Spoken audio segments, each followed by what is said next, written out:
Mei, maafkan aku.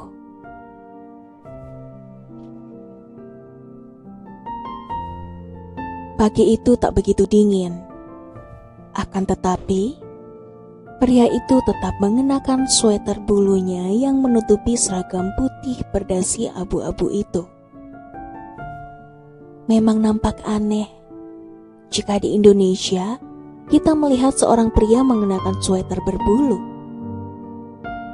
Akan tetapi, pria yang satu ini tetap dengan pedenya berjalan menyusuri jalan tol dengan santai sambil telinganya disumbat dengan dua buah benda yang mengeluarkan suara musik dan syahdu.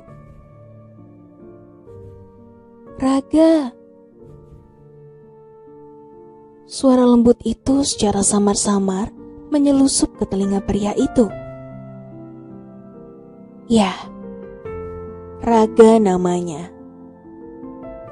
Lalu, dia membuka kedua benda itu dan menggantungkannya di leher. Kemudian matanya mencari dari mana pusat suara itu berada. Dan siapa dia? Terlihat dari sudut jalan, ada sesosok wanita yang melambaikan tangannya kepada Raga, yang menandakan bahwa dialah yang telah meluncurkan suara lembut tadi. Tania, desah Raga lirih, sambil tersenyum dan berlari kecil menghampiri wanita itu. Hai, Raga kan? Sapa Tania dengan sedikit meyakinkan bahwa dia tak salah orang. Iya, aku Raga. Kamu Tania kan? Balas Raga dengan senyuman.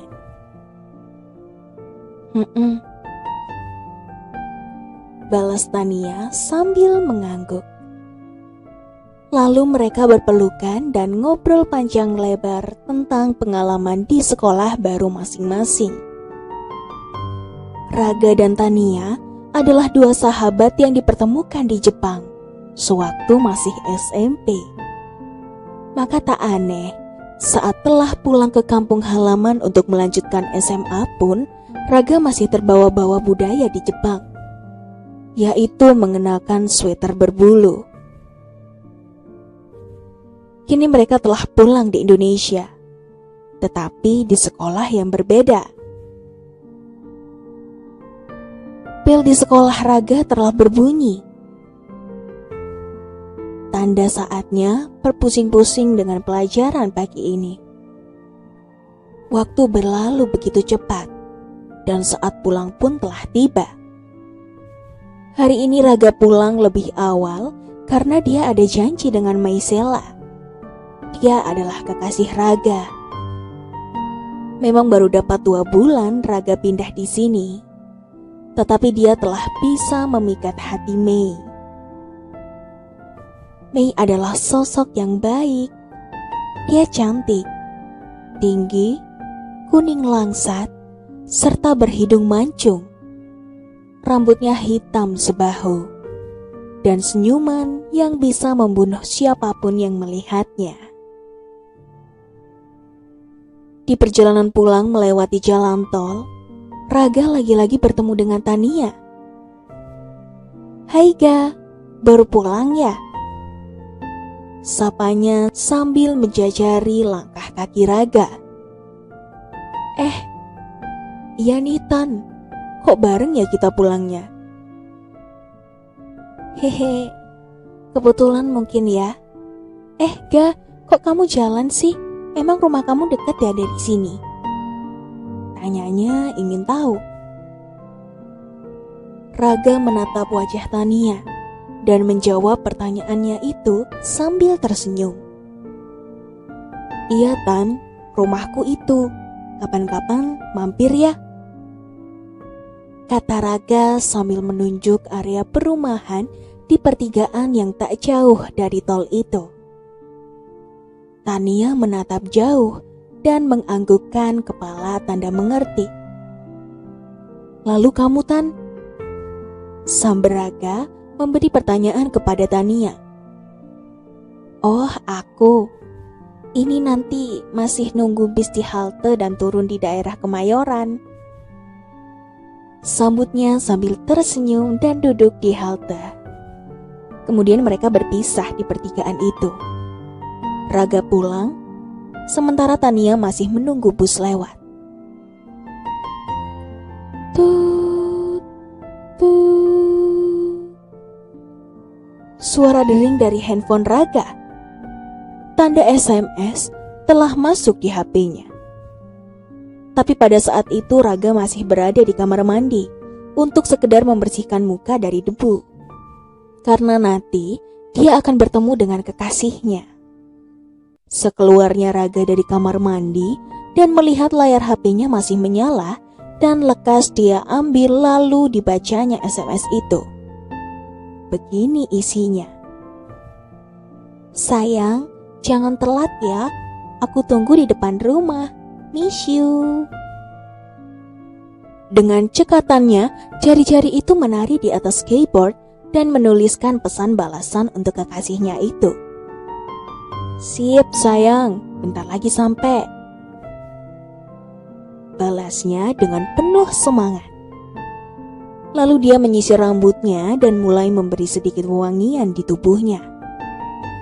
Lalu menarik hem kotak-kotak lengan panjang dari almarinya, melipat lengan bajunya layaknya artis yang akan tampil di TV, sambil mengenakan jeans 3/4.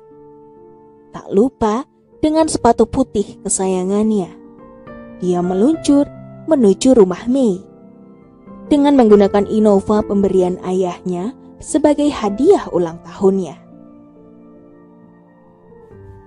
Di perjalanan, tiba-tiba HP-nya berbunyi. Kali ini telepon, akan tetapi dengan nomor tak dikenal. Sambil tetap fokus, dia mengangkat telepon itu. Halo, ini siapa?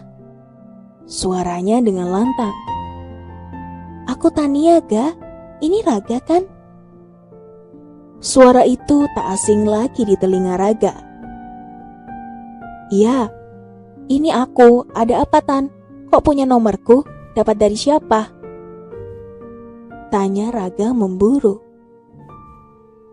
Aku tadi minta sama Leo. Kenal Leo kan? Iya, tapi ini aku masih nyetir, Tan. Dilanjut nanti aja ya teleponnya. Maaf ya. Kata Raga sambil sedikit terburu-buru karena sebentar lagi dia sampai di rumah Mei. Oh, iya Ga, nggak apa-apa kok. Sorry ya ganggu. Belum sempat Raga membalasnya, tapi tiba-tiba telepon telah terputus. Lalu dia meletakkan HP itu di samping tempat duduknya. Kemudian, suara rem mobil Raga bergesekan dengan aspal depan rumah Mei. Terlihat dari luar kaca mobil ada gadis yang amat cantik. Ya, siapa lagi kalau bukan Mei? Segera Raga membuka kaca mobilnya sambil tersenyum, dan Mei segera mendekat dan masuk ke dalam mobil. Sayang lama nunggunya ya, kata Raga sambil memandang wajah Mei. Mei hanya tersenyum. Maaf ya sayang, kata Raga lagi, dibarengi dengan usapan tangan di jari jemari Mei. Ya sayang, gak apa-apa kok. Ayo sekarang kita mau kemana? Balas Mei meluluhkan suasana. Kita ke mall yuk, nemenin kamu belanja. Yakin nih? Goda Mei sambil tersenyum nakal. Iya, yakinlah. Balas Raga sambil meluncurkan mobilnya. Setelah selesai berputar-putar dan memborong beberapa pakaian, akhirnya mereka capek dan berhenti di suatu tempat favorit mereka berdua. yaitu kedai es krim yang sekaligus ada di mall tersebut. Mei terus memperhatikan sifat aneh Raga yang selalu bermain handphone dari tadi. Dan sesekali menyembunyikan handphonenya saat terlihat oleh Mei. Sambil menyendok banana splitnya, diam-diam Mei menarik HP itu dari genggaman Raga. Sontak Raga kaget dan mencoba meminta HP itu kembali. Dari tadi aku perhatiin kamu mainin HP terus. BBM-an sama siapa sih? Ucap Mei yang membelah ulu hati saat itu juga. Aku cuma BBM-an sama teman lama kok sayang. Namanya Tania. Aku lupa cerita sama kamu. Jangan marah ya. Ucap Raga memelas. Ya tapi kan gak gitu juga. Sampai-sampai aku diacuhin. Tuh mukanya sampai mirip layar BB. Sahut Mei dengan sesekali melirik ke HP Raga. Iya sayang, gak lagi. Maaf ya sayang, maaf banget. Tapi balikin dong HP-nya. Tanpa menjawab, Mei langsung memasukkan handphone itu ke dalam tas kecil yang dibawanya. Sambil meneruskan menghabiskan es krim yang masih setengah penuh itu. Sementara Raga masih diam membisu. Mencari cara untuk meminta maaf tanpa melukai Mei. Kemudian mereka pulang. Dan di perjalanan, Mei tetap diam.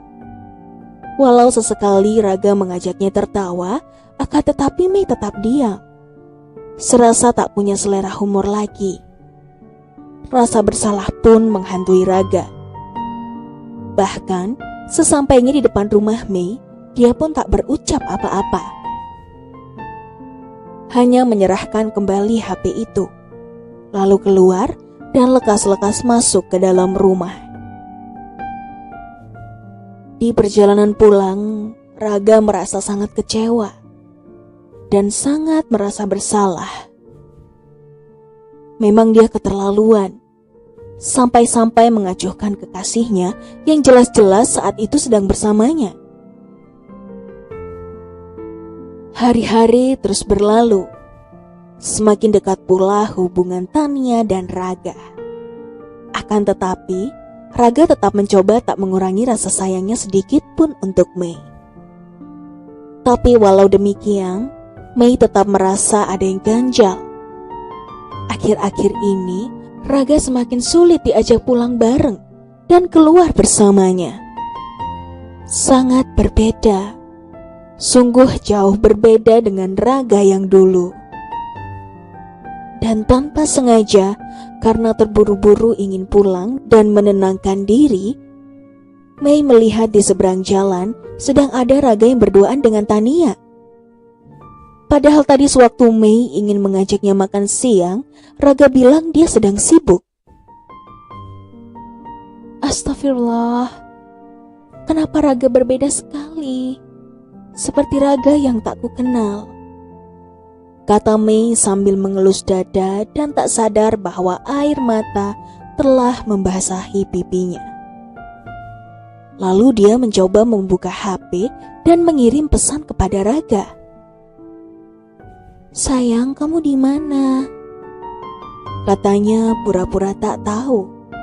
Padahal saat itu juga dia melihat Raga di seberang jalan sedang bersama wanita lain, yaitu Tania. Tak lama kemudian Raga membalasnya. Aku lagi masih ada di rumah sayang. Kenapa? Astagfirullahaladzim, tega-teganya kamu membohongiku. Ucap Mei di dalam hatinya. Sambil tak henti-hentinya air mata itu mengucur deras dari pipinya nan lembut.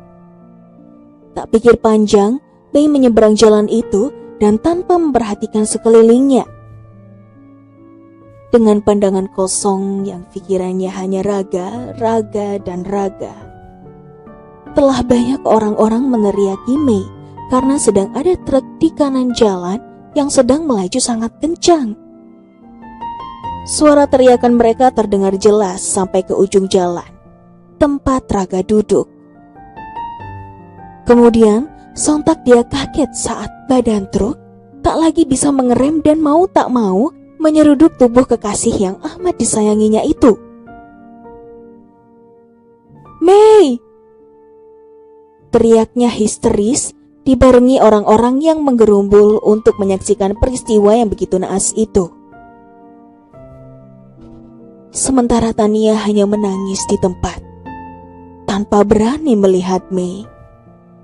Sambil membopong tubuh Mei yang penuh darah, Raga tetap menangis histeris dan diliputi rasa bersalah yang tinggi.